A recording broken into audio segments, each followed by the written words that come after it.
Paul Amar, en toute liberté, sur RCJ.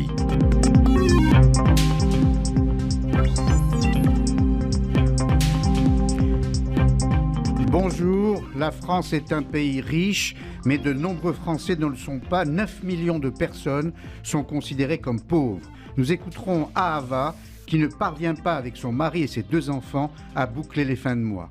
La France est perçue comme une grande puissance, mais se montre impuissante à résoudre les inégalités. Elles ne cessent de croître. Nous accueillerons Noam Léandri, présidente de l'Observatoire des inégalités, et l'économiste Laurent Hatchouel. La France est un modèle de solidarité sociale, mais ce modèle est défaillant. Et heureusement, des associations comme Emmaüs Solidarité ou le Fonds social juif unifié prennent le relais d'un État parfois chancelant. Leurs directeurs généraux Bruno Morel et Richard Audier nous diront comment ils tendent la main aux plus démunis. Paul Amar, en toute liberté, sur RCJ. Entrer dans une épicerie, remplir son panier et partir sans payer, la loi l'interdit, mais une autre loi non écrite l'encourage, celle de la solidarité. Alors entrons avec Didier Caramallo dans une épicerie solidaire. Il est 11h à Montreuil. À quelques pas de l'hypercachère, je suis accueilli par Carole Ben Senior, unique salariée de l'association caritative Leftov. Alors Leftov est né en 2001, ça fait exactement 20 ans. C'est Mendy Attal et Freddy Boukris qui ont décidé d'aider quelques familles à Chevilly-la-Rue. Et puis de fil en aiguille, il y avait 4, 5 familles, etc. Et puis aujourd'hui, c'est plus de 600 familles qu'on aide et c'est plus de 250 bénévoles. Et le but, c'est d'aider les familles démunies, les aider à vivre dignement. C'est les aider à se nourrir, à se meubler, à essayer de trouver les meilleures solutions. Lève, cœur, Tov, bon. Leftov, bon cœur, aide donc les plus démunis à vivre et à retrouver leur dignité. Avec de nombreuses actions et de beaux projets, l'association a notamment mis en place une épicerie solidaire à Montreuil et à Boissy. Chaque famille est référencée et elles ont une carte, une petite carte épicerie solidaire où il y a juste leur nom et c'est tout. C'est anonyme et en fait il y a un dossier qui est étudié avant avec des demandes de la CAF, les revenus, les ressources et nous on calcule un reste à vivre. Des dossiers chaque fois plus nombreux, surtout depuis la crise sanitaire du Covid-19. Donc on a 300 familles ici et 300 familles à Boissy qui ne sont pas les mêmes. Donc on aide au quotidien toute l'année 600 familles. Après on a des dossiers qui arrivent, on fait rentrer des gens, on étudie, on les fait sortir. Et puis il y a des familles aujourd'hui de plus en plus qui sont des couples qui travaillent tous les deux mais le salaire est trop petit. En plus avec le Covid, les tout petits boulots sont partis, il n'y a plus d'aide donc c'est vraiment très compliqué. Donc il y a des gens aujourd'hui qui viennent et qui travaillent tous les deux. Et qui s'en sortent pas, qui n'ont plus de quoi manger. La crise sanitaire a affecté beaucoup de familles, des gens qui avant étaient beaucoup plus. Classe moyenne basse mais qui s'en sortaient et maintenant qui sont devenus précaires. Complètement. Alors, ça c'est vraiment dramatique. Une situation déplorable que Carole Ben Senior et l'association Leftov Bon Cœur combattent depuis 20 ans. Bonjour Ahava, merci d'avoir accepté notre invitation. Vous êtes en direct de Toulouse et vous avez bien voulu témoigner. Vous vivez à Toulouse et vous vivez dans des conditions difficiles. Oui, vous m'entendez ? Oui, tout à fait, Ahava. Voilà, donc oui, en effet, moi, c'est vrai que, moi et ma petite famille, du coup, le Covid, clairement, il nous a frappés de plein fouet. Donc, c'est-à-dire que je devais commencer un travail, mais comme il y a eu l'annonce de la vague du Covid qui allait arriver, donc j'avais pas pu signer mon contrat. Et mon mari étant aussi dans la restauration cuisinier, a aussi été mis en chômage partiel. Voilà, quel âge avez-vous, Ahava ? 28 ans. Et vous avez 2 enfants avec votre mari qui ont quel âge ? Qui ont ces 2 bébés, 22 mois et 6 mois aujourd'hui. Voilà, vous venez de nous préciser donc que vous vous apprêtiez à travailler, votre mari, lui, travaillait dans la restauration. Pardonnez-moi, mais je vais vous poser des questions qui nous aideront à comprendre la situation dans laquelle vous vous êtes trouvé. À cette époque, quand votre mari travaillait, combien gagnait-il ? 1 400 €. Voilà. Et vous, si vous aviez travaillé, si le Covid ne s'était pas produit, combien auriez-vous gagné ? 1 100 €. Donc ça fait 2 500 € tous deux. Mais vous avez été frappé de plein fouet par la crise du Covid. Finalement, le travail, vous ne l'avez pas eu et votre mari a perdu le sien et vous vous êtes retrouvé dans une situation extrêmement difficile. Donc moins 1 400 €, moins 1 100 € qui étaient prévus, enfin 2 500. Quel est le montant du loyer que vous devez payer ? 765 €. Et vous avez, je crois, un crédit. Exactement. On avait un crédit de 400 € et sans compter, bien évidemment, toutes les dépenses, que ce soit alimentaires pour Tout les à fait. petits ou les factures, tout simplement. Voilà, donc vous vous êtes retrouvé du jour au lendemain sans rien ou pas grand-chose. Évidemment, il y a eu des aides sociales, mais avec ce qu'on appelle des dépenses contraintes, notamment le loyer, notamment le crédit et peut-être le transport et l'énergie, évidemment, l'électricité et le gaz. Et les aides sociales vous permettaient de gagner, enfin, de recevoir combien d'argent quand vous n'aviez plus de travail? Elle me permettait surtout de payer ces factures-là. C'est ça. C'est-à-dire que quand je ne pouvais pas payer le loyer, grâce à eux, je pouvais bénéficier de l'aide au loyer ou de telle ou telle facture. Et ça me permettait juste de respirer au moins chaque mois, en fait. Tout à fait.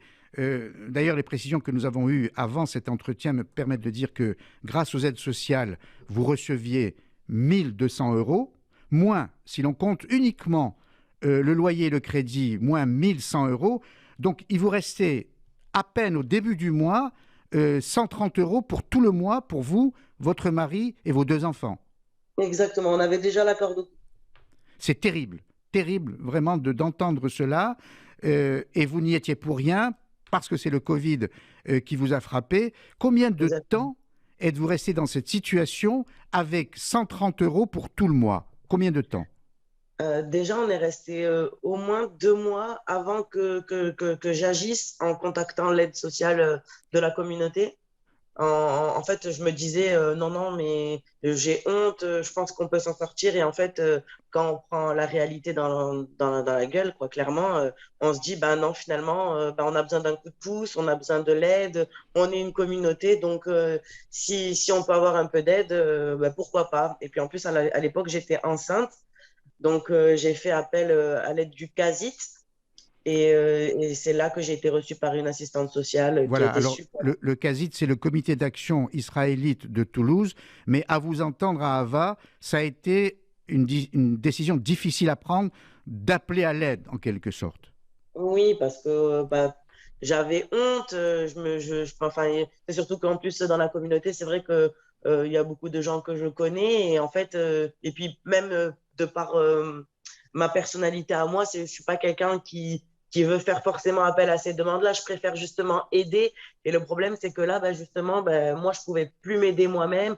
Je pouvais pas me dire, je me lève le matin, soulever des palettes pour sauver mon foyer, puisque j'étais du coup enceinte et je pouvais pas du tout trouver d'emploi à cette période-là, quoi. Il vous est arrivé à Ava, avant d'appeler le CASIT, il vous est arrivé de ne pas avoir à manger ou de trouver difficilement de quoi acheter la nourriture pour vous et votre mari. Exactement. J'imagine que Oui, l'essentiel, la priorité étant évidemment de nourrir vos deux les enfants, enfants. enfin votre enfant Exact- et votre enfant à venir. Exactement. Quand vous avez Effectivement. appelé le CASIT, que s'est-il passé? Ils vous ont répondu et aussitôt aidé?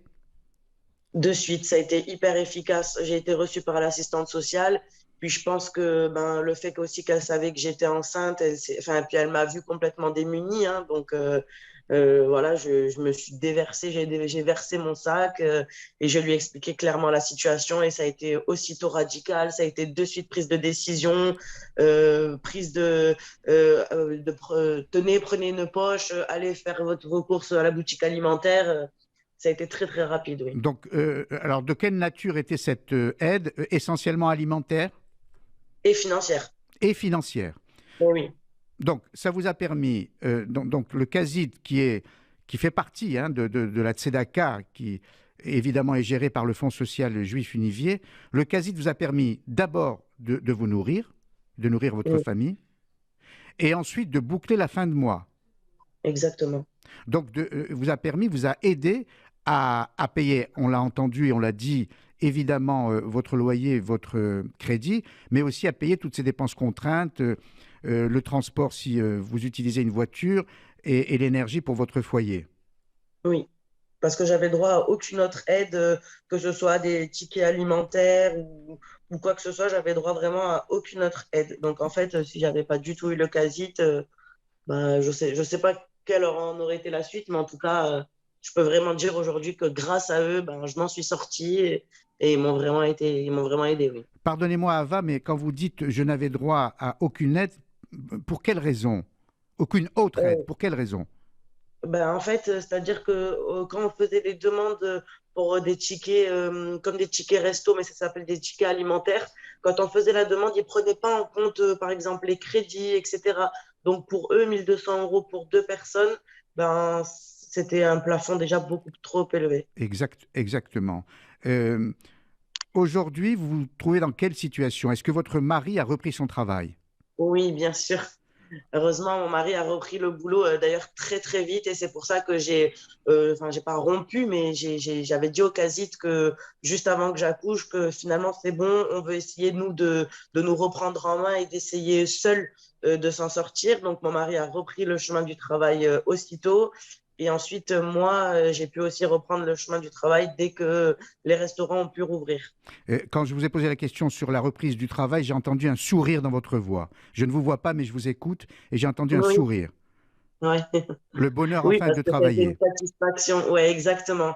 On s'en rendait peut-être pas compte, mais autant mon mari déjà est un bosseur, il adore aller travailler, autant même si on a des enfants, même si on le sait, des fois, le travail c'est fatigant, mais le travail c'est la vie. Hmm. Voilà. Et j'imagine que, compte tenu de l'état du pays, vous êtes évidemment, vous et votre mari avec vos enfants, extrêmement vigilants sur les dépenses. Exactement. Parce qu'on se dit qu'à tout moment, ben, ça peut revenir. On en entend parler d'ailleurs d'une 5e vague. On n'est pas à l'abri, hein, mais c'est vrai que même si c'est difficile des fois de mettre de côté tous les mois, oui, on fait quand même très, très attention. Donc vous parvenez à faire quelques économies en prévision de... Exactement, oui, oui, oui. Puisqu'on n'en avait pas à l'époque, et en tout cas, on essaye. Et vous n'avez pas voulu rompre la relation avec le CASIT, mais cette fois, vous étiez aidé et vous voulez aider à votre tour. C'est ça, Vous leur avez proposé. exactement. Et d'ailleurs, je remercie tous les donateurs qui peuvent aider, justement, comme le CASI, qui donne beaucoup, parce que c'est justement grâce à ces personnes-là que j'ai peut-être pu avoir une aide à cette époque, en tout cas, oui. Si vous n'aviez pas eu la force de vous adresser à cette association, si aucune association ne vous avait aidé, dans quelle situation seriez-vous aujourd'hui avec votre famille? Euh, Est-ce que vous auriez risqué de perdre votre logement? Certainement, mais à l'époque aussi, on me disait on peut pas mettre une femme enceinte dehors avec des enfants en hiver. On me disait beaucoup de choses, mais d'un côté, je me disais qu'à tout moment, je pouvais avoir des mises en demeure de partout.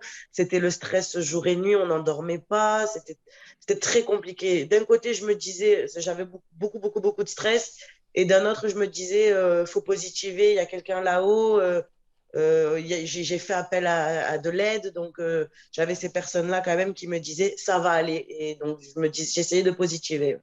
Il y a quelqu'un là-haut. Eh bien, on parlera de ce quelqu'un là-haut tout à l'heure avec le directeur général d'Emmaüs Solidarité, mais aussi avec Richard Audier, qui est le directeur général du Fonds social juif unifié. Merci beaucoup à Ava.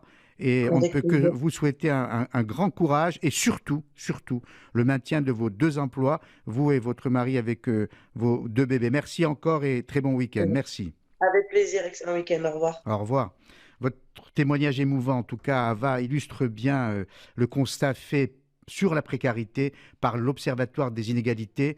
Nous accueillerons dans un instant Noam Léandri, qui est le président de cet Observatoire des inégalités, et l'économiste Laurent Hatchouel. A tout de suite. Paul Amar, en toute liberté, sur RCJ. Bonjour Noam Léandri, vous êtes le président de l'Observatoire des inégalités, vous êtes en direct de Tours, merci d'avoir accepté notre invitation. Bonjour Laurent Hatchouel, vous êtes économiste et on s'était connus à Jaffa quand vous interveniez très souvent sur I24. Merci aussi d'avoir accepté cette invitation l'un et l'autre. Vous nous aiderez à mesurer l'ampleur de la précarité en France et la montée des inégalités, aggravée, j'imagine, par la crise sanitaire et la hausse du coût de la vie, Églantine Delalleux. Entre 5 et 7 millions de personnes, soit près de 10% de la population française, ont eu recours en 2020 à l'aide alimentaire. C'est ce qu'a révélé le Secours catholique, du jamais vu en période de paix selon l'association. Pendant l'épidémie, la demande d'aide alimentaire a fortement augmenté dans les familles avec enfants, les mères isolées et chez les jeunes de moins de 25 ans. Par exemple, en période de confinement, la fermeture des cantines scolaires a engendré pour les familles une hausse des dépenses alimentaires. Et un autre chiffre apparaît qui surprend et choque. Plus d'un quart, 27% exactement, des ménages ne s'alimentent pas pendant une journée entière ou davantage. Cette situation concerne des familles monoparentales, des chômeurs, des retraités ou encore des étudiants. Selon l'INSEE, 9,3 millions de personnes étaient recensées comme pauvres, soit près de 15% de la population. Et pourtant, le gouvernement continue de dire que le niveau de vie des ménages a augmenté. Oui, Paul, et c'est ce qu'avait défendu le Premier ministre Jean Castex sur TF1 il y a quelques semaines. Le président de la République, c'est le président du pouvoir d'achat. Le pouvoir d'achat, sous le président Macron, a augmenté 2 fois plus que sous les quinquennats précédents. Baisse de la taxe d'habitation, revalorisation de la prime d'activité, baisse de l'impôt sur le revenu, notamment sur les classes moyennes et les classes les plus défavorisées. Alors qu'en est-il? Selon l'Institut des politiques publiques, tous les ménages ont effectivement vu leur niveau de vie progresser depuis 2017, plus 1,6%, sauf les 5% de ménages les plus pauvres qui ont perdu 0,5% en moyenne, notamment à cause de la hausse des taxes sur l'énergie et le tabac. De leur côté, les ménages les plus riches ont enregistré la plus importante progression, essentiellement due à la suppression de l'ISF, remplacée par l'impôt sur la fortune immobilière. Merci Églantine. Noam Léandri, je l'ai dit, vous êtes le président de l'Observatoire des inégalités. Quel est votre constat? Est-ce que les inégalités en France se sont accrues ou pas? Alors, les inégalités au sens monétaire ne se sont pas accrues, c'est-à-dire qu'on ne voit pas d'augmentation des inégalités de revenus entre les ménages sur la prévision 2020. C'est notamment l'INSEE qui le dit, l'Institut national de la statistique. Il n'y a pas eu d'augmentation en 2020. Ça montre d'abord que les dispositifs de soutien, de protection sociale en France ont été efficaces, c'est-à-dire qu'ils ont permis d'éviter un accroissement des inégalités. Toutefois, d'autres études plus récentes ont montré que l'ensemble des dispositifs mis en place depuis le début du quinquennat ont eu tendance à accroître les inégalités de revenus, c'est-à-dire que les plus modestes ont perdu en pouvoir d'achat. C'est l'Institut des politiques publiques qui l'a montré dans un de ses travaux publiés avant-hier. Et à l'inverse, les plus aisés ont bénéficié fortement des dispositifs d'allègement fiscaux, notamment la suppression de l'ISF, la flat tax sur les revenus du capital. Donc on voit qu'effectivement, les politiques publiques qui ont été mises en œuvre ont, sur une longue période, sur 5 ans, plutôt eu tendance à accroître les inégalités. Néanmoins, d'un point de vue monétaire, aujourd'hui, la crise sanitaire, puis aussi le mouvement des Gilets jaunes, qui avait remis quand même un peu de demande de justice fiscale il y a 3 ans, puisqu'on a fêté il y a quelques jours les 3 ans du mouvement des Gilets jaunes, et ça a permis de rétablir le tir. Donc, c'est pas une catastrophe, néanmoins, c'est pas tout rose évidemment, c'est-à-dire qu'aujourd'hui, on voit quand même qu'il y a des poches de pauvreté qui persistent, la misère ne baisse pas, et alors qu'on est un pays riche, on devrait être capable quand même d'éradiquer la pauvreté. C'était d'ailleurs une promesse du président Macron en 2018 lorsqu'il a présenté son grand plan contre la pauvreté. Il voulait éradiquer la pauvreté. On en est très très loin puisqu'on persiste toujours avec 5 millions de personnes donc, sous le seuil de pauvreté. La grande misère qui reste très forte, comme le Secours catholique l'a fait savoir dans son rapport publié hier, comme le font savoir d'autres associations caritatives. Il y a encore beaucoup de personnes qui se pressent dans des guichets d'aide alimentaire, de soutien financier, et donc il y en a beaucoup qui ont du mal encore à finir leur fin de mois. Et donc voilà, on ne peut pas dire que parce que les inégalités n'ont pas augmenté, c'est une bonne chose. On n'a quand même pas réussi à réduire les inégalités, réduire la pauvreté, ce qui est quand même plutôt ça qu'on devrait viser. Ça devrait être ça l'objectif, c'est pas simplement de ne pas augmenter les inégalités. Alors je ne sais pas, Noam Léandri, si vous avez écouté le témoignage qui précède votre intervention, celui d'Ahava de Toulouse. Vous l'avez entendu ? Non, je n'étais pas encore connecté. Alors c'est une jeune femme de 28 ans qui est mariée, qui a 2 enfants.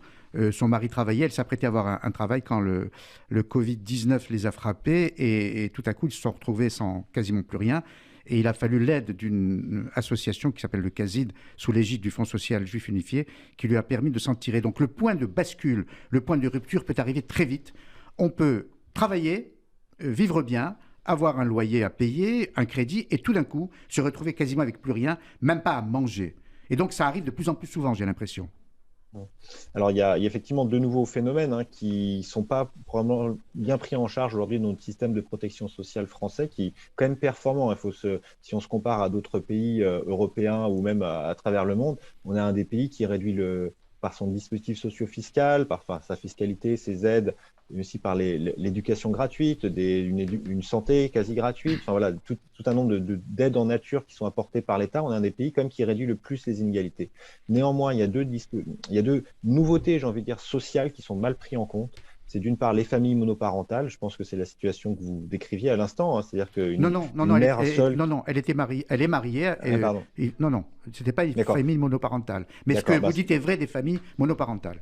Alors, il y a les familles monoparentales qui, du coup, sont les plus en difficulté souvent et sont celles qui ont un point de bascule le plus risqué. Et un autre phénomène aussi, c'est le phénomène de travailleurs pauvres, c'est-à-dire des personnes qui, malgré le fait qu'ils travaillent, parfois même les deux membres d'un couple travaillent, mais avec des revenus tellement faibles par rapport au coût aujourd'hui de la vie qui est de plus en plus contraint, notamment les coûts du logement, le coût de l'énergie, qui sont des dépenses contraintes et sur lesquelles on n'a pas forcément toujours la capacité de réduire. Et ces dépenses contraintes font que les personnes ont du mal à boucler leur fin de mois et se retrouvent effectivement à devoir faire appel à de l'aide alimentaire, à de l'aide sociale exceptionnelle. Et c'est pas normal que dans un pays comme la France, on en soit arrivé là. C'est pour ça qu'on plaide à l'Observatoire des inégalités pour qu'il y ait un minimum social qui soit au moins égal au seuil de pauvreté. C'est-à-dire qu'on peut pas dire qu'on peut pas laisser des gens avec un RSA qui est en dessous du seuil de pauvreté, avec d'autres formes de minima sociaux, même pour les familles monoparentales, même pour d'autres qui sont en dessous du seuil de pauvreté. C'est pas normal. Soit on considère qu'il y a un seuil de pauvreté et donc on veut éradiquer la pauvreté, donc on relève ces minima sociaux, on donne un revenu différencié qui permet à chacun de passer au moins au-dessus du seuil de pauvreté. Mais ça coûte quelques milliards d'euros. Quand on avait émis cette hypothèse en 2019, on pensait qu'on était des huluberlus. Maintenant que les milliards pleuvent chaque semaine dans le cadre de la crise sanitaire, on se dit que 7 milliards, 9 milliards, puisque c'est ça l'ordre de grandeur, c'est quand même à portée de main. On serait un des pays qui éradiquerait réellement la pauvreté monétaire, parce qu'il y a d'autres formes de pauvreté qui ne sont pas liées que à l'argent, mais en tout cas sur l'aspect monétaire, ça donnerait à chacun la possibilité quand même de se nourrir, de se vêtir, de se loger correctement. Merci Noam El Landry, mais vous restez avec nous parce que vous êtes en présence de Laurent Hatchouel, qui est économiste, qui est avec nous dans le studio de RCJ. Alors, Laurent Hatchouel, vous avez écouté très attentivement Noam El Landry. Est-ce que vous faites le même constat de cette perception qui est différente de la réalité? Il y a un décalage énorme entre la perception et la réalité. Oui, alors je suis tout à fait d'accord avec ce qui vient d'être dit. C'était très très intéressant et surtout on n'est pas tombé dans des idées reçues qui ne sont pas tout à fait vraies. Moi je pense qu'en tant qu'économiste, qu'il y a un risque de crise sociale en France qui est assez élevé. Et la raison, en fait, il faut comprendre qu'il faut bien mettre en adéquation les revenus avec le coût de la vie. Et on voit que le coût de la vie il a augmenté, on voit que les conséquences des politiques monétaires qui a été d'injecter énormément d'argent dans l'économie a fait monter le prix des actifs, les bourses. Donc ça c'est pas très grave parce que ça enrichit des actionnaires mais ça n'appauvrit pas. Et l'immobilier, et ça c'est grave parce que ça appauvrit justement les gens. Je reviens au témoignage d'Ahava, elle met 700 € dans son loyer. On voit bien que son loyer est pas du tout en adéquation avec son revenu. Si elle nous écoute, je veux parler de quelque chose, c'est un petit point de détail, mais la prime d'activité, c'est une aide que les gens ne connaissent pas. En fait, c'est un complément de revenu qui est donné pour ceux qui touchent le SMIC. Il y a beaucoup de gens en France qui ne sont pas au courant de cette prime d'activité. À Aval, elle pourrait regarder ça parce que le montant forfaitaire, c'est 500 € par mois. Il y a une méconnaissance des aides sociales très souvent. Tout à fait. Absolument. Alors, on prépare ce qu'on appelle le revenu universel. Donc la prime d'activité, c'est 500 €. Donc si vous touchez le SMIC, 1130 € par mois, vous pouvez avoir jusqu'à 500 € en plus.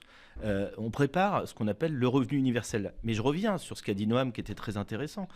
La crise sociale, c'est pas que monétaire. Si le coût de la vie augmente de manière importante, et par exemple l'immobilier, pour moi, c'est le facteur de risque numéro 1. Donc on a des gens, des gouvernements ou des ministres, des gens qui sont plutôt parisiens, qui sont contents de voir les prix de l'immobilier parce que ça enrichit une classe bourgeoise, mais c'est une catastrophe pour les salariés. Moi, je connais des gens qui sont salariés à la BNP, qui peuvent pas acheter un appartement, qui ont du mal à se loger. Donc en fait, ce qu'il faut, c'est une redistribution sociale qui soit encore plus généreuse et encore plus importante, à moins où les bas salaires augmentent, mais on ne voit pas ça arriver, ou alors il faut augmenter la redistribution. Et là, je vais tout à fait dans le sens de l'OM. Et c'est bon pour l'économie. Il n'y a aucun économiste qui pourra vous dire le contraire.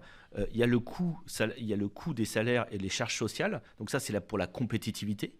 Mais à l'intérieur de ça, il faut aussi aider. Il y a moyen d'aider. Voilà. Je reviens sur un sujet qui est très important.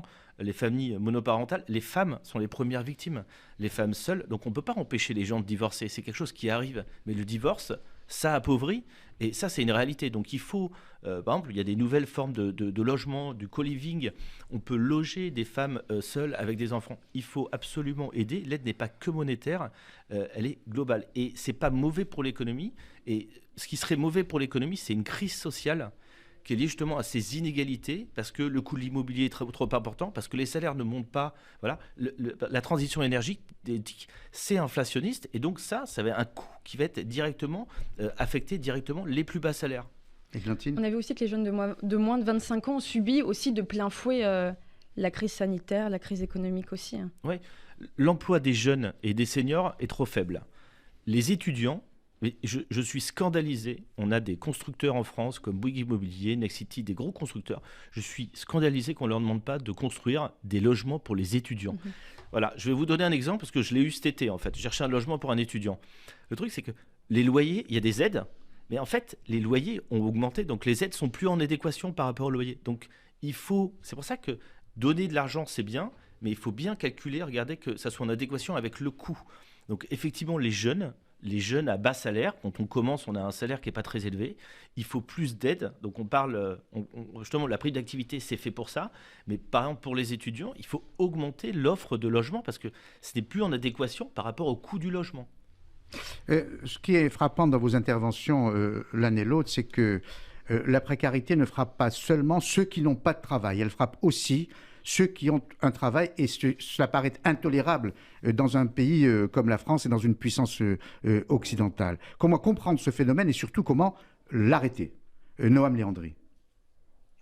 Alors, effectivement, la première cause de la pauvreté en France, c'est le chômage. C'est le fait qu'il y ait entre 3 et 5 millions de personnes qui n'aient pas d'emploi, qui soient privées d'emploi ou d'un emploi à temps complet, comme certains le souhaitent, puisqu'il y a aussi du mal-emploi, de l'emploi qui est pas suffisant en quantité ou en salaire, qui est pas cohérent avec les compétences des personnes. Il y a des personnes qui se trouvent en précarité de l'emploi. Il y a ceux qui se retrouvent dans le chômage, pur et dur. Effectivement, on n'a pas trouvé de solution contre le chômage. Aujourd'hui, il y a plusieurs hypothèses qui sont sur la table. Il y en a qui disent qu'il faut diviser encore plus le travail, partager encore plus le travail comme ça a pu être le cas avec les 35 heures. Certains plaident pour des 32 heures. Ça, c'est une hypothèse. Il y a effectivement un effet positif. Il y en a d'autres qui disent qu'il faut garantir un emploi pour tous ceux qui le souhaitent, notamment à travers, par exemple, les expérimentations de territoire zéro chômeur de longue durée, portées par différentes associations. Et ça fonctionne aujourd'hui dans une dizaine de territoires, bientôt une cinquantaine. Donc, c'est quoi ? Ça consiste à activer ce qu'on appelle les dépenses sociales, c'est-à-dire plutôt que de verser un RSA, une allocation chômage à quelqu'un, on lui propose un salaire pour une activité qui soit en lien avec ses compétences. Et donc là, c'est des dispositifs d'intérêt généraux. Donc c'est vrai qu'on pourrait imaginer de garantir cet emploi pour tous. Et puis, il y a la redistribution des richesses en général aussi sur laquelle on peut s'interroger. C'est-à-dire, est-ce qu'aujourd'hui, s'il y a des chômeurs, c'est peut-être aussi parce que les salaires qu'on leur propose ne sont pas suffisants pour qu'ils trouvent un intérêt. Il faut voir tous les coûts qu'il y a au fait d'être en activité, même si vous avez un revenu en face. Quand vous êtes en activité, vous avez des frais de déplacement, des frais de garde d'enfants si vos enfants sont jeunes, etc. Et donc, c'est finalement tous ces freins financiers qui font qu'aujourd'hui, peut-être que le salaire qu'on propose, il n'est pas suffisant par rapport à tous les coûts que ça peut engendrer. Et donc, il y a un arbitrage qui peut être réalisé. Mais je ne pense pas que les Français soient des feignants et qu'ils ne veulent pas travailler. C'est peut-être simplement parce qu'il n'y a pas les emplois qui sont…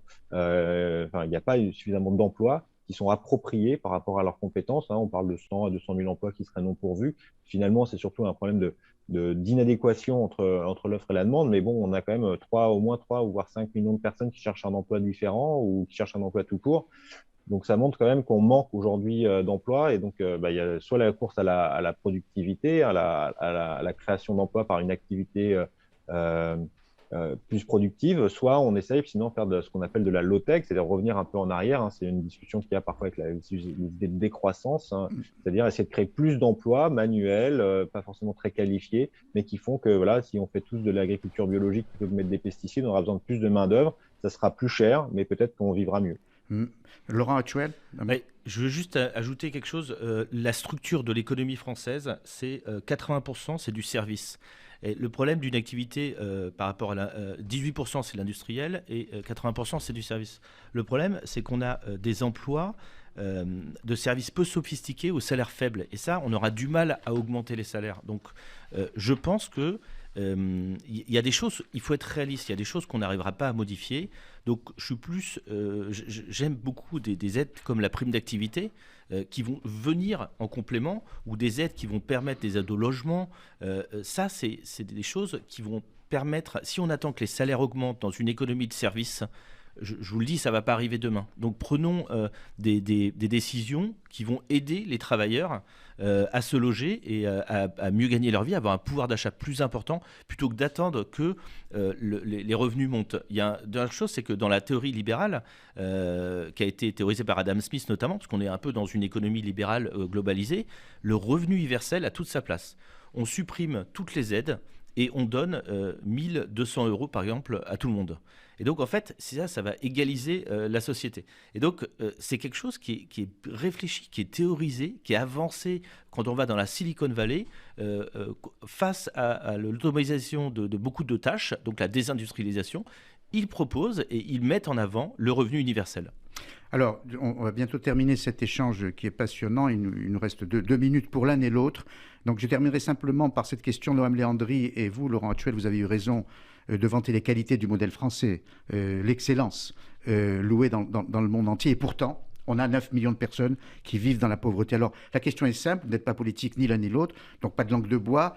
Devra-t-on vivre avec cette précarité? Faudra-t-il faire avec dans cette économie libérale qui est la nôtre? D'un mot, Laurent Hutchwell. Non. La France emprunte auprès de la Banque Centrale Européenne à taux zéro en illimité. On prend cet argent et on le redistribue via des prêts et des aides. Je propose 200 000 € pour les étudiants pour acheter un logement. Ils peuvent s'endetter sur 30 ans à moins de 1%. On redistribue les prêts et ensuite on accompagne la mondialisation. On n'attend pas que les salaires augmentent. On continue sur des trucs comme la prime d'activité et des aides au logement. Il faut aider les gens. Noam Léandri. Oui, eh bien non plus, je confirme qu'on ne doit pas se vivre avec ça. C'est une question de volonté et notamment politique, hein, puisqu'on a chiffré, hein, éradiquer la pauvreté, c'est moins d'une dizaine de milliards d'euros. C'est la moitié de la suppression de la taxe d'habitation, c'est à peine plus que la suppression de l'ISF et de la flat tax. Enfin voilà, on a été capable de supprimer des impôts, de baisser des impôts pour les entreprises, pour les grands patrimoines. Je pense qu'on a les moyens aussi de redonner plus à ceux qui ont le moins. Voilà, et j'imagine, en tout cas, merci beaucoup, messieurs, pour cet échange. Et j'imagine que ce thème-là, en tout cas, moi je l'espère, sera au centre de la campagne électorale et intéressera à la fois les candidats, quand on les connaîtra tous, évidemment, et les citoyens français. Merci beaucoup, Noam Léandri. Merci beaucoup, Laurent Hutchwell. Ce constat que nous faisons sur la pauvreté et ou la précarité ne peut que s'aggraver à l'approche de l'hiver. Voilà pourquoi les associations caritatives se sont mobilisées pour aider les plus démunis, notamment, je vais n'en citer que 2, mais elles sont très nombreuses à le faire dans un pays comme la France qui compte énormément de bénévoles. Je crois que c'est même le pays qui a le plus de bénévoles, notamment en Europe. Donc je vais citer Emmaüs Solidarité et le Fonds social juif unifié. Nous retrouverons dans un instant leurs directeurs généraux, Bruno Morel et Richard Audier, qui nous rejoindra. Merci Margot. Bonjour Bruno Morel et Richard Audier. Merci tous deux d'avoir accepté notre invitation. Vous êtes respectivement les directeurs généraux d'Emmaüs Solidarité et du Fonds social juif unifié. Vous menez tous deux une action remarquable en faveur des plus démunis. Alors pour Emmaüs, Bruno Morel, on le doit à l'abbé Pierre qui avait créé cette association de lutte contre l'exclusion. À l'époque, c'était le terme, dans les années 50, et qui avait lancé son fameux appel de 1954. La presse avait même titré « L'insurrection de la bonté ». Alors, l'insurrection de la bonté, et puis il y avait un slogan pour rebondir sur le thème d'aujourd'hui. Il y a quelques années, le slogan du mouvement Emmaüs, c'était « Aidez-nous à disparaître ». malheureusement, je crains qu'on soit encore là pour très longtemps. Est-ce que ce combat est donc toujours d'actualité ? Il n'est plus que jamais d'actualité. Et malgré tous les efforts collectifs qui ont été faits, enfin, on travaille beaucoup avec Richard Audier. Si on prend la situation des SDF, jamais il n'a été fait autant de choses, jamais il n'a été mobilisé autant de places, et pour autant les indicateurs sont inquiétants. Il y a encore des personnes à la rue. Donc c'est ces sujets-là qu'il faut qu'on arrive à travailler, et à travailler pour mettre vraiment sous une forme pluriannuelle fin au sans-abrisme. C'est-à-dire qu'il faut des plans d'envergure. J'ai cité l'abbé Pierre, que dirait-il aujourd'hui ? Écoutez, il y a une caricature qui est beaucoup sur les réseaux en ce moment. On le voit sur un nuage dans le paradis en disant « laissez-moi redescendre ». Donc je pense qu'il serait redescendu et je pense qu'il nous bousculerait tous. Hiver 54, hiver 2021, j'ai l'impression qu'il y a une similitude. Alors un hiver meurtrier à cause du froid en 54, un hiver terrible à cause du Covid. Et là, pour vous et les bénévoles d'Emmaüs, c'est une double peine, si j'ose dire, parce que non seulement il y a cette difficulté à aider ceux qui sont et celles qui sont en difficulté, mais il y a aussi la difficulté liée au Covid pour les bénévoles. Alors, vous avez raison de dire ça. Je pense qu'on n'a pas pris assez conscience sur le fait que les publics les plus précaires étaient les plus exposés au risque pandémique, à ses conséquences économiques et sociales.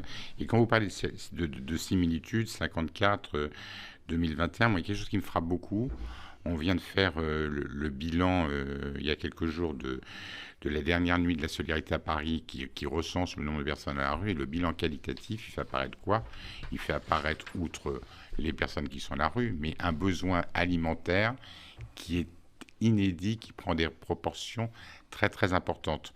Vous prenez une ville comme Paris qui, au plus fort de la crise, distribuait 22 000 repas par jour, contre d'habitude 11 000. Nous, on a distribué, ne serait-ce que pour les SDF du Bois de Vincennes, 330 repas par jour, et notamment en lien avec le Fonds social juif unifié. Alors justement, Richard Audier, j'ai évoqué l'insurrection de la bonté à propos de l'abbé Pierre. Je pourrais parler du commandement de la bonté à propos du Fonds social juif unifié, Lévitique. Tout à l'heure, on évoquait quelqu'un là-haut. Quand elle va parler, elle disait « quelqu'un là-haut m'a aidé ». Alors justement, on va aller là-haut. Lévitique, 19e chapitre. « Pour s'élever vers la sainteté, l'homme doit participer au projet divin de la perfection en corrigeant les inégalités dans la pauvreté et réaliser aussi le tikkun ulan, cette réparation du monde, à travers des actes récurrents de justice. » C'est la définition de la tzedaka. Oui, c'est la définition de la tzedaka. Le monde a été donné à l'homme, un peu de façon, j'allais dire, comme on pourrait le faire sur les caricatures de l'abbé Pierre. Dieu a dit, je vous donne un terrain, maintenant à vous de vous débrouiller pour rétablir. Je vous le prête, exactement. Oui. Et à vous de faire votre travail. Et il ne faut pas attendre une justice divine pour avoir une réparation d'une justice humaine. Et donc l'engagement obligatoire est de travailler sur l'humanité aujourd'hui et sur des réparations du monde, parce que c'est vrai que c'est ce qu'on disait avec les sans-abri aujourd'hui. Quand on est dans les rues de Paris, c'est des sans-abri qui viennent du monde entier. Alors c'est plus qu'une simple entraide, et on va le voir avec vous, Laurence Goldman, avec cet exemple de cette entraide pratiquée par le Fonds social juif unifié au nom de la tzedaka. Oui, l'exemple de Boris, il a 57 ans lorsqu'une amie le met en contact avec le FSJU alors qu'il est tombé dans la précarité. C'est après son départ au Venezuela en 1996 que les choses se compliquent. À Caracas, où il retrouve son frère, il se marie, il a la joie de devenir père, mais la situation économique au pays d'Hugo Chavez est de plus en plus difficile. Boris, qui a perdu sa mère très jeune, doit affronter la mort de son frère. Il a de plus en plus de mal à boucler les fins de mois. Survient alors la pandémie du Covid-19. Avec l'arrivée du Covid, j'étais dans une situation au Venezuela complètement catastrophique. Les derniers temps, en travaillant, j'arrivais à peine à me nourrir, à payer mes frais, je dirais, quotidiens. Boris est diabétique, il a besoin de dialyse, mais la pénurie de médicaments l'empêche de se soigner. Alertés, les services du FSJU partent à la première urgence, son rapatriement en France. Quelque temps après, elle m'a dit qu'il y aurait la possibilité de me rapatrier et de me donner un logement provisoire. La réinsertion de Boris s'effectue donc par étapes, le rapatriement, puis l'hébergement dans un logement provisoire. Je suis arrivé en France. Bon, j'étais très content d'avoir cet appartement, très sincèrement. très bien équipée, vraiment rien à dire. Elle m'a demandé comment je me sentais. Je lui ai dit je me sens comme un coq en pâte, quoi. Je veux dire, c'était surtout de là où je venais, c'était extraordinaire. À Paris, toujours soutenu par les professionnels du FSJU, Boris poursuit dans la voie d'une réinsertion encadrée. J'ai appris qu'en fait, l'action, c'était pas seulement de me donner un logement provisoire, et c'était également de m'accompagner et de m'aider à trouver un logement par la suite. Logé, soigné, Boris peut à présent faire face à l'avenir, même s'il reste conscient des difficultés. Bon, j'ai 57 ans, donc au niveau professionnel, je sais que malheureusement, en ayant passé autant de temps à l'extérieur, etc., ça va pas être facile pour retrouver un emploi, etc. Mais bon, on verra. Mais déjà, me rétablir psychologiquement au niveau de ma santé et réussir à faire que mon fils revienne ici, quoi. Aujourd'hui, la situation de Boris est stabilisée. Logé dans un appartement du parc HLM de Paris avec lequel travaille le FSJU, allocataire du RSA, il espère retrouver le chemin de l'emploi et retrouver ainsi une totale autonomie. Donc on n'est pas seulement, Richard Audier, seulement dans la charité, c'est une aide à la reconstruction sociale et psychologique. En fait, le pays France est magnifique. C'est ce qu'on dit toujours avec Bruno. On met des moyens qui sont incroyables, mais souvent des moyens en silo. Le rôle du Fonds social, comme d'Emmaüs, mais nous en particulier, avec la campagne de Tzedaka, c'est d'amener un parcours d'assistance. On répond à différents besoins. Le cas de Boris est iconique, c'est-à-dire qu'il est à l'étranger dans une dictature, le Venezuela, il est en difficulté médicale, il y a le Covid, on le rapatrie, on montre qu'il est français, on lui trouve un hébergement d'urgence, on vient activer les droits que propose la France pour ces personnes-là. Ce qui est incroyable, c'est qu'on propose des droits à une personne qui a disparu du pays depuis 25 ans. Et donc on lui obtient le RSA, l'APL, on le stabilise, on lui donne des soins de santé, il a le droit à aller à l'hôpital, il a le droit de se faire soigner. Et puis là, une fois que tout ça est stabilisé, mis en place, là, c'était encore hier, on lui a fait visiter 3 appartements dans le parc HLM pour qu'il ait un logement, cette fois-ci logement pérenne, puisque l'aide sociale lui permet d'avoir accès à un logement social.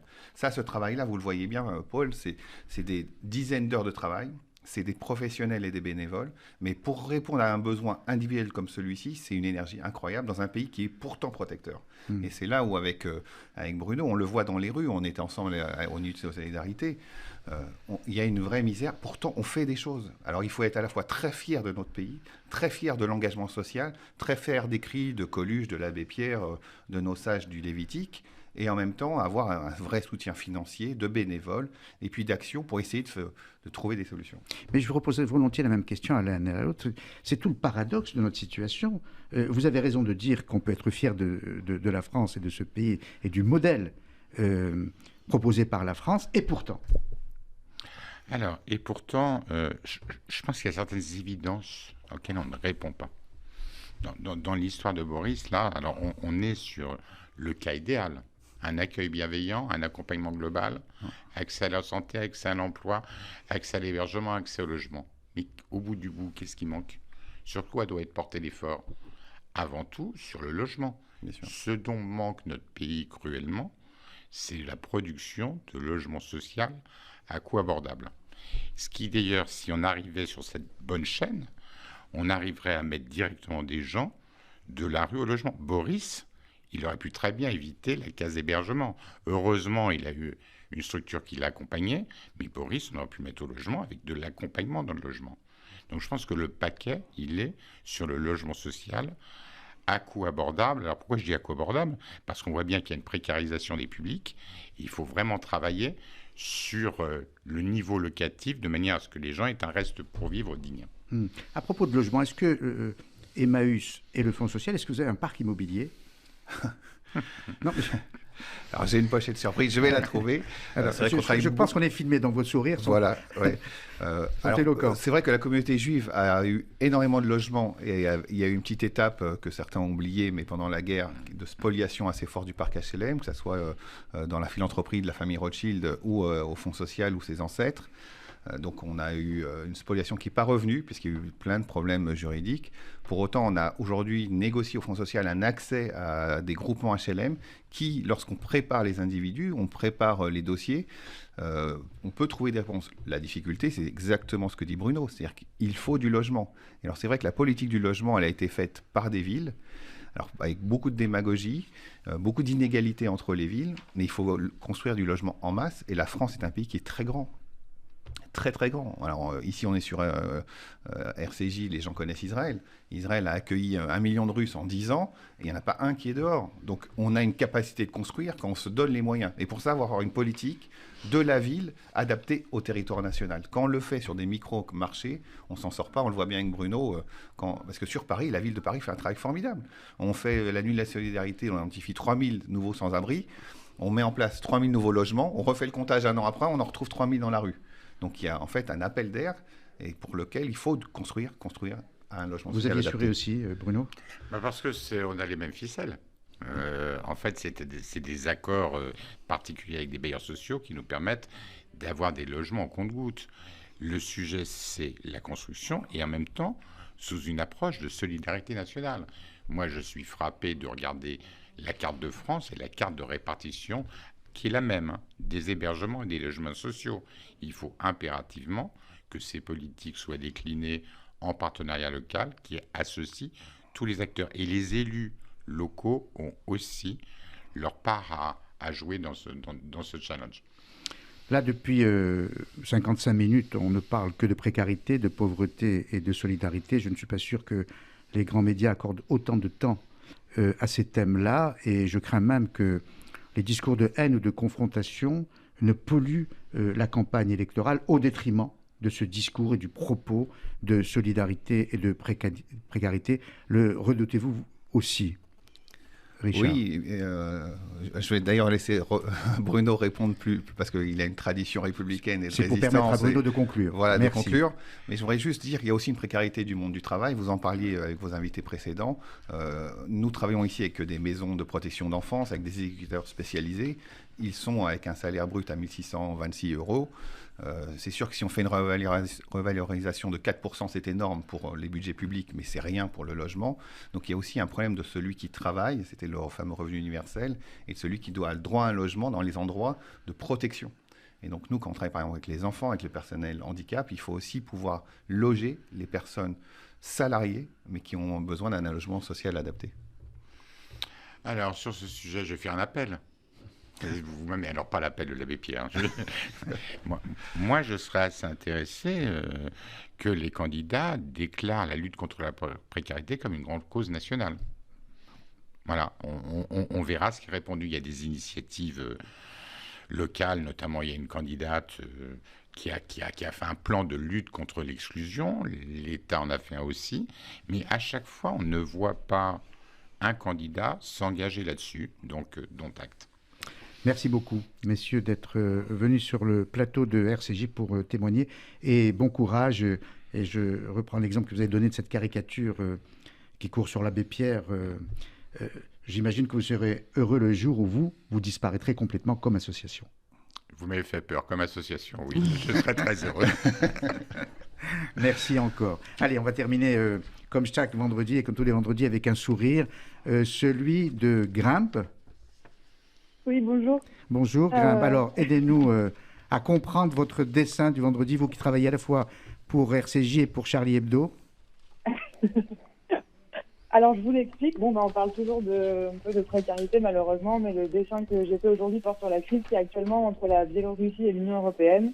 Le titre est le suivant, Loukachenko, l'Europe dans le viseur. Et voilà, le dessin est assez simple. On voit le président biélorusse, donc Loukachenko, qui porte un bazooka sur son épaule, avec comme munition à l'intérieur du bazooka une femme migrante. Voilà donc on a souvent parlé de la chair à canon pour les soldats. Là, c'est l'étranger chair à canon pour cette dictature.